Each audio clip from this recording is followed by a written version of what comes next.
Hello, welcome to A-Z Musical. I'm going to be taking you on a series of violin classes.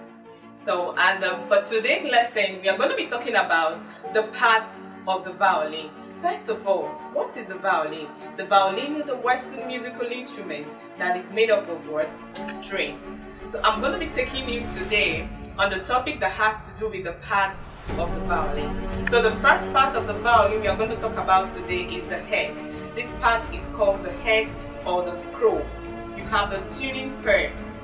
These are called the tuning pegs. They are 4 in numbers. You have the fingerboard. This black part of it is what we call the fingerboard. You also have the strings. The strings are 4 in numbers.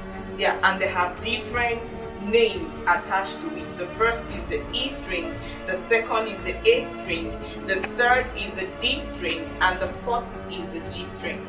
You also have the bridge. You have the sound hole or the F hole. If you look at this hole carefully, you will agree with me that it looks like the letter F. That's why it's called the sound hole or the F hole. You have the ribs of the violin. You have the body or the belly of the violin. You also have the tailpiece. If you look closely to the violin, you will see some nuts here. This is also called the adjuster or the fine tuner.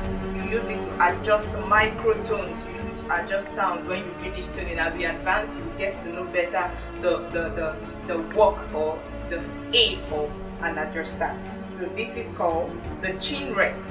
The chin rest, where you place your chin on when you're playing the violin. We also have the sound hole.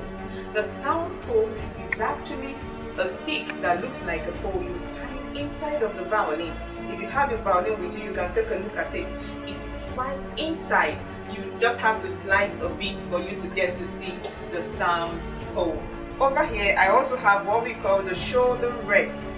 This is called the shoulder rest. We usually use it sometimes to aid a player to play well, to adjust the violin, maybe when you're playing for a very long time and all of that.